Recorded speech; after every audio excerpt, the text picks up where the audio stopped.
chers collègues et amis, honorable assistance, mesdames, messieurs, j'ai l'immense plaisir de me trouver devant vous et parmi vous pour vous parler du management et de la gestion des hémorragies sous AOD. Je tiens tout d'abord à remercier le comité d'organisation de ces journées et spécialement M. Foussa Chouaoui pour cette invitation et me permettre de m'avoir permis plutôt d'intervenir sur cette question. Alors, la maladie des thromboembolies veineuses spécialement est un problème de santé publique et comme disent tout le temps ou presque toujours nos collègues spécialistes en pathologie vasculaire ainsi que nos collègues anesthésistes réanimateurs, ils ont toujours dédié la thrombose que l'hémorragie. La physiopathologie de la maladie thromboembolique veineuse est assez ancienne et expliquée, comme vous le savez comme moi, par la triade de Virchow qui associe de manière plus ou moins importante la stase veineuse, les lésions vasculaires et l'hypercoagulabilité. La mise en place ou l'invention de l'IEME d'anticoagulants a été faite pour effectivement traiter ce volet de l'hypercoagulabilité. Alors, l'administration des anticoagulants dans la prise en charge de maladie thromboembolique veineuse a montré ses effets de manière à ce qu'elle diminue de façon significative les événements thromboemboliques. Néanmoins, traiter la maladie thromboembolique par ces anticoagulants a un risque énorme d'hémorragie et ce sera donc le sujet de notre intervention. Les antithrombotiques que vous connaissez très très bien sont d'abord les héparines qui sont réputés être des antithrombotiques de l'urgence, et puis venaient par la suite les antivitamines K, et puis il y a quand même 10 ans, on a mis en place les nouveaux anticoagulants oraux. On parlait du nouveau anticoagulant oraux NACO, actuellement on parle plutôt d'anticoagulants oraux directs. Quelques chiffres pour avoir une petite idée sur la prescription de ces médicaments. En France, malheureusement, au Maroc, n'a pas encore de données sur le pourcentage d'application de prescription de ces médicaments. Donc 30% des anticoagulants sont des AOD en France et il y a 3 molécules qui sont disponibles, aussi bien en France qu'au Maroc, comme disait ma chère consoeur, le docteur Frère. Alors, on les appelle les anticoagulants oraux directs parce qu'ils agissent directement sur des facteurs de coagulation activés. Et on a donc l'hexamant pour les anti-10A et on a les gatrans pour les anti-2A ou thrombines. Alors, quelles sont les principales indications de ces anticoagulants, de ces AOD? Alors, d'abord, la prévention de la maladie thromboembolique veineuse, surtout en prévention de cette thrombose en cas de chirurgie orthopédique, le traitement et prévention secondaire des épisodes thromboemboliques veineux, et puis une indication un peu spéciale, c'est la prévention des accidents thromboemboliques lors des fibrillations auriculaires non valvulaires. Quelques données pharmacologiques concernant les AOD. Vous avez donc l'effet direct d'un côté, et puis surtout une spécificité pour les anti-2A. Ils sont éliminés par voie rénale. L'élimination est un peu variable pour les anti-10A. Cette caractéristique d'élimination rénale fait que parmi les moyens de prise en charge des hémorragies en cas de prise d'AOD, on a la dialyse en cas de prise des anti-10A, des anti-2A. Alors, quelques caractéristiques comparées des AOD comparés aux antivitamines K. Donc, comme ça a été déjà dit par ma collègue, donc il augmente l'activité anticoagulante, contrairement aux antivitamines K qui ont une activité, qui ont comme caractéristique la réduction de l'activité procoagulante du moment qu'ils inhibent la gamma-carboxylation des facteurs vitaminiques indépendants, qui sont les 2, 7, 9 et 10. Ils ont une rapidité d'action et une rapidité de disparition de l'activité, et puis ils ont une fenêtre thérapeutique beaucoup plus large. Ce qui fait qu'il y a beaucoup d'avantages qui ont été déjà cités. Surtout, il y a une notion que je veux expliquer, c'est surtout la notion de pas de surveillance biologique. Alors cette notion de pas de surveillance biologique ne veut pas dire que le laboratoire n'a pas de place dans la prise en charge des malades sous CAOD, ni surtout en cas d'effet adverse, notamment syndrome hémorragique. Alors pas de surveillance biologique, à mon sens, elle a été toujours dit par les représentants de ces médicaments, parce que je pense que tout simplement parce qu'il n'y a pas de test ou pas de test de routine qui permet de manifester ou de vérifier l'efficacité de ces traitements. C'est, je pense, la raison la plus importante. Il n'y a pas de test permettant de vérifier, de routine bien sûr, de vérifier l'efficacité de ce traitement. C'est pour ça qu'on dit qu'il n'y a pas de surveillance biologique. Donc, cette notion aussi, sur la question est-ce que nous, biologistes marocains, qu'est-ce qu'on a préparé pour accompagner nos collègues cliniciens qui prescrivent ces AOD? Parce que vous savez très bien, il y a les indications et les prescriptions existent au Maroc. Ces molécules sont administrées chez certains collègues, par certains collègues, et puis la question qui se pose, nous, biologistes, soit responsables de laboratoires de référence, d'hématologie, ou les collègues qui sont responsables de laboratoires de vie, qu'est-ce qu'on a préparé pour accompagner la prise en charge de ces malades sous AOD? Alors, certaines interactions médicamenteuses qui vont être maîtrisées, qui soit contre-indiquent l'AOD, soit nécessitent une surveillance étroite. Donc ce sont des médicaments qui doivent être connus aussi bien par le prescripteur que par le biologiste. Alors quelle est la place de la biologie dans le suivi et l'utilisation des AOD? Il faut savoir que avec le temps, surtout avec l'apparition et avec les difficultés qu'on a pour prendre en charge les effets adverses hémorragiques, notamment des AOD, la place du laboratoire et plus particulièrement le bilan d'hémostase est maintenant bien établi et primordial. Et pour évaluer le risque hémorragique avant chirurgie et en cas de saignement sous AOD. Ainsi, avant tout traitement par les AOD, il faut faire un bilan hépatique et puis un hémogramme pour avoir le taux d'hémoglobine initial. Il faut savoir que toute insuffisance rénale chronique sévère, toute insuffisance hépatocytaire sévère contre-indique l'administration de ces AOD, et puis le fait de faire un hémogramme avant le traitement permettra de comparer les hémogrammes futurs par rapport à l'hémogramme initial pour déceler une éventuelle anémie sur hémorragie sous-jacente ou non apparente. Il faut savoir que ces molécules interfèrent avec tous les tests disponibles de l'hémostase, surtout de première tension, comme le TP, le temps de QI, qui sont équivalents temps, le temps cyclique plus activateur, le temps de thrombine, ainsi que les dosages spécifiques des facteurs de la coagulation.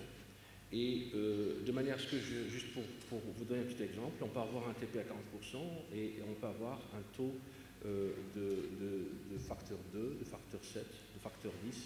Donc j'ai bien choisi ces facteurs parce que leur dosage respecte le principe du temps de Quick. On peut avoir des taux tout à fait normaux, c'est-à-dire un taux de 70% à 75%, avec un TP à 30%. Donc vous voyez un peu la discordance entre les tests, de la coagulation et parfois même les tests spécifiques. Ce qui fait que ces tests sont pas préconisés ni pour la surveillance de l'efficacité ou de l'observance thérapeutique, ni pour évaluer une éventuelle accumulation plasmatique du médicament. Donc là, vous avez donc les variations qui expliquent l'interférence de ces médicaments avec les tests de la coagulation de première intention, temps de Quick TCR notamment.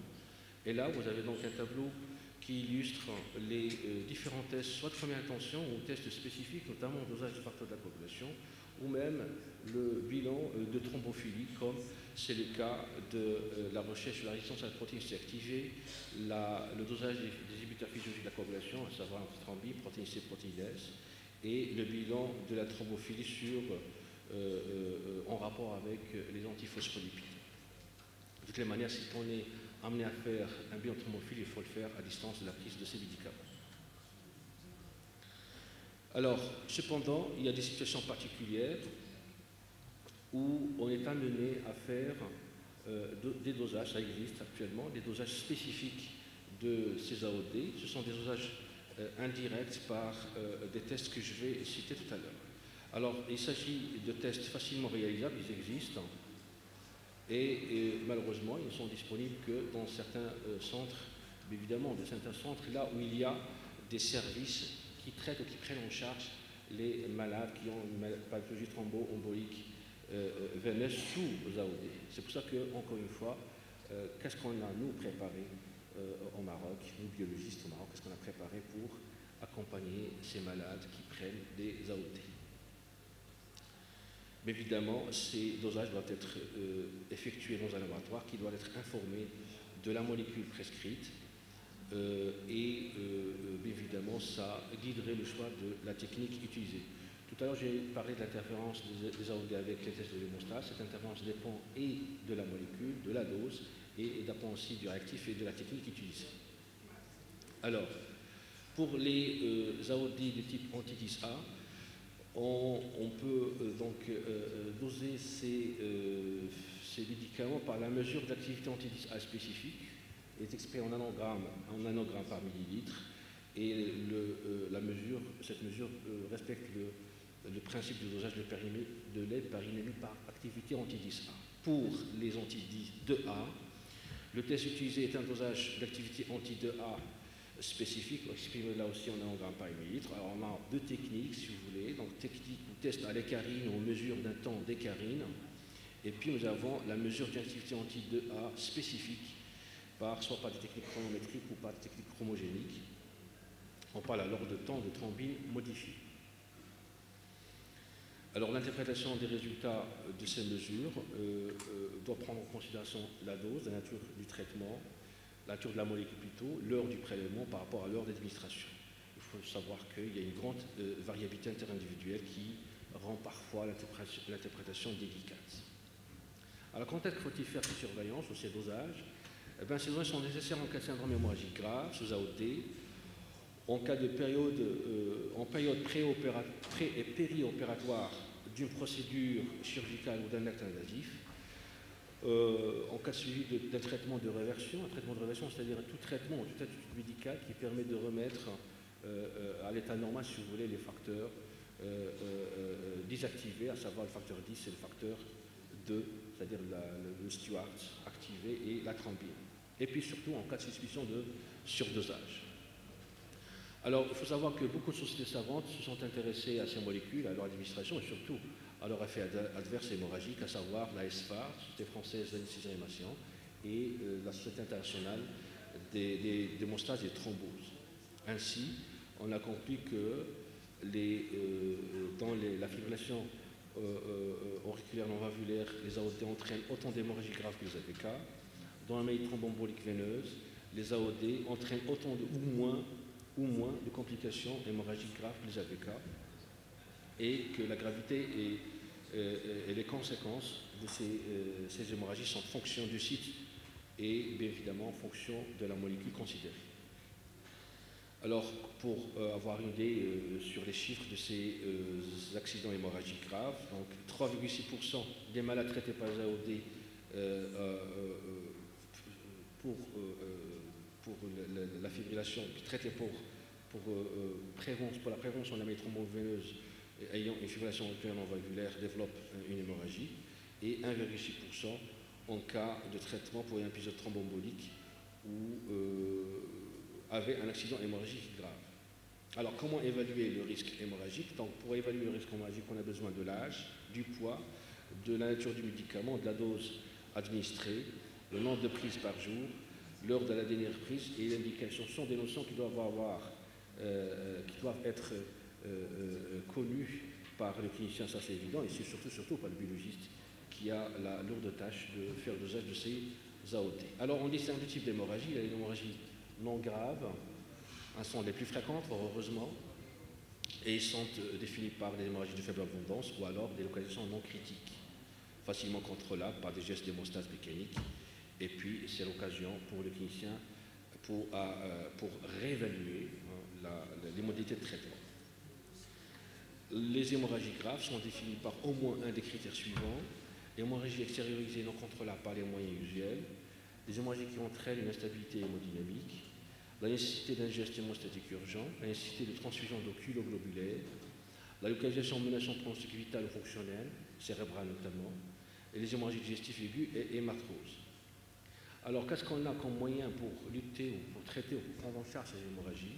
Nous avons donc des moyens non spécifiques et des moyens spécifiques.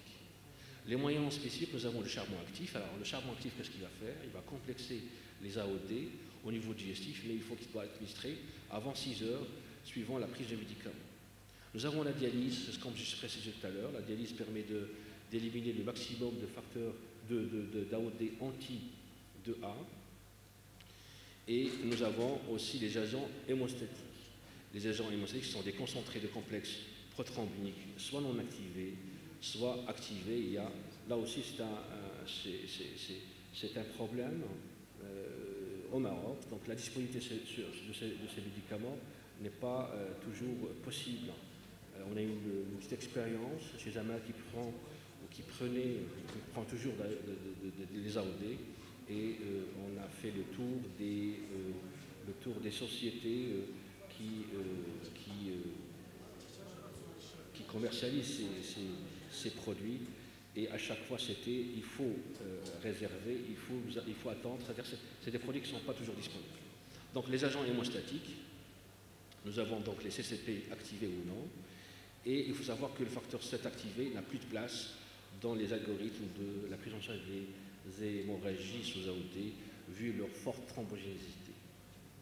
Alors, les mesures spécifiques, nous avons les antidotes. Comme ça a été expliqué par ma collègue Dr Frère, les antidotes, il y a un antidote anti-2A qui est commercialisé depuis 2017, et ces antidotes, se neutralisent l'effet anticoagulant en se liant très fortement à la molécule. Donc, pour avoir une petite idée sur la forte affinité de ces antidotes, donc ils ont une force 300 fois plus importante ou plus puissante que l'affinité du dabigatran pour la thrombine. C'est un moyen, c'est le moyen le plus efficace, le plus rapide, le plus efficace pour neutraliser les AOD. Et il faut savoir que là aussi, donc la place de la biologie, du laboratoire, pour voir un peu l'efficacité de cette thérapeutique, c'est le pourcentage, c'est la mise en évidence du pourcentage de réversion qui est évalué par les deux tests déjà cités, donc le test alécarine et le CT, et le test appelé temps de thrombine diluée. Alors, quelles sont les indications de ces mesures spécifiques? Bon, en cas de procédure invasive urgente ou en cas de saignement incontrôlé ou menaçant le pronostic vital. Un autre antidote, anti-10A, est en cours d'évaluation. Alors, la prise en charge, proprement dit, commence par d'abord interrompre le traitement. En cas de syndrome hémorragique, il faut arrêter le traitement, c'est tout à fait logique. Après, il faut faire un bilan comprenant un bilan rénal, comme la créatinémie, pour mettre en évidence une éventuelle insuffisance rénale qui est nouvellement découverte ou qui se complique, qui n'était pas sévère et puis qui est devenue sévère, donc qui doit évidemment faire revoir la prise en charge de la thrombose. Et puis on passe au dosage spécifique des facteurs, le temps de thrombine dilué, et puis l'activité anti-10A selon le principe est permis par l'activité anti-10A. Il est bien évidemment intéressant de contacter, c'est ce qui est défini, ce qu'on appelle ce dialogue clinico-biologique entre la clinique ou le clinicien et le biologiste. Donc il faut contacter le laboratoire d'hémostase, il faut contacter bien évidemment le biologiste responsable de ce laboratoire pour l'informer du niveau d'urgence et discuter des examens et prélèvements à effectuer.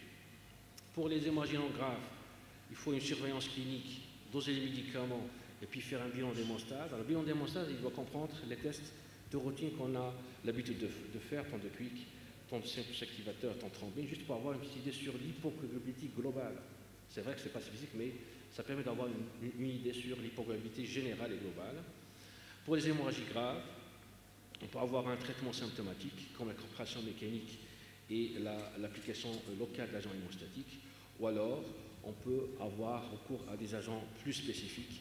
Et dans ce cas, nous avons la priorité à l'antidote quand il est disponible, et s'il n'est pas disponible, on peut avoir recours au CCP, c'est-à-dire au complexe prothrombinique, activé ou non.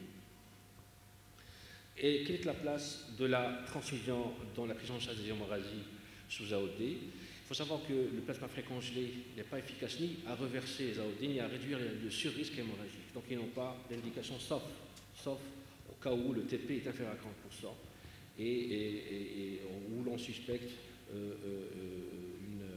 une situation où d'autres facteurs expliqueraient l'hémorragie que l'AOD. La transfusion des globulaires dépend évidemment du taux d'hémoglobine, de la tolérance de l'anémie et de la présence d'antécédents cardiovasculaires. Donc, maintenir un taux d'hémoglobine au-dessus de 7 grammes par décilitre chez les patients sans antécédents, entre 8 à 9 chez les patients avec antécédents cardiovasculaires, et puis au-delà de 10 chez les malades qui ont une insuffisance cardiaque ou une insuffisance coronaire. La transfusion de plaquettes est fortement recommandée en cas de chirurgie surtout, au-delà de 50 giga par litre, voire 100 giga par litre surtout, quand on est devant une hémorragie intracrânienne. Il faut dire qu'il y a beaucoup d'études, et l'un des groupes qui s'intéresse à ces hémorragies et à leur prise en charge, il y a un groupe d'intérêt en hémorragie périopératoire qui s'inspire évidemment des résultats de recherche de sociétés savantes comme la SFAR et les SHT.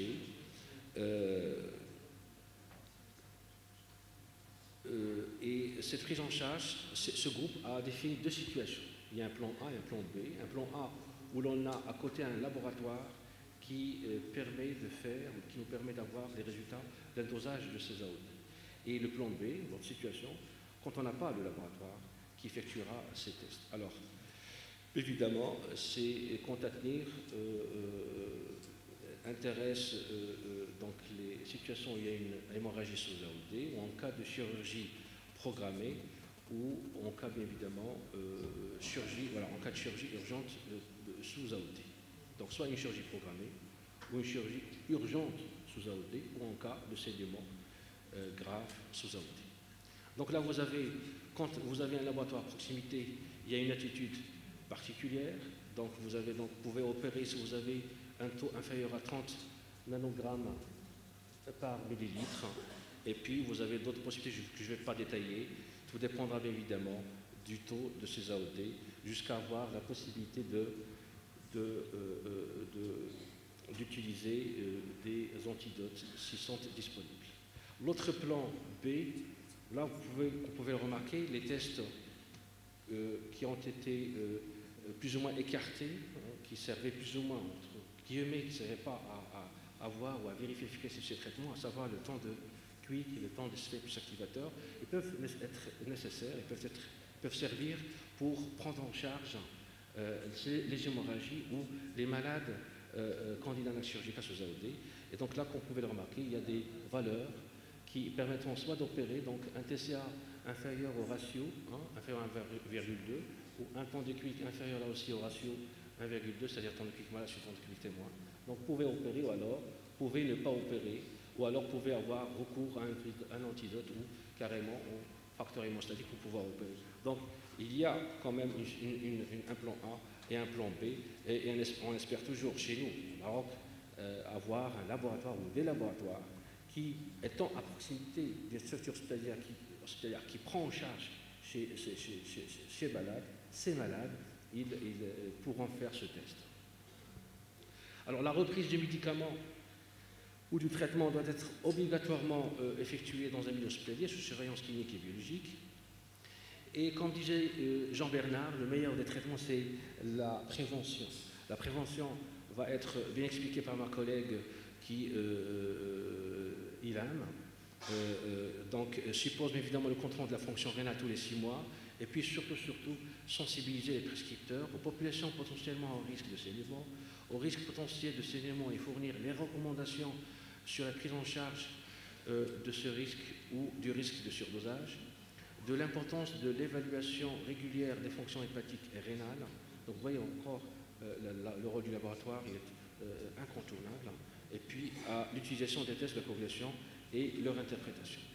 Là, vous avez un exemple de recommandations qui sont formulées et préparées par un hôpital, bien évidemment par le service ou le laboratoire d'hémostase d'un hôpital en concertation avec les autres, en RCT si vous voulez, en concertation avec les autres collègues cliniciens qui prennent en charge ce genre de pathologie.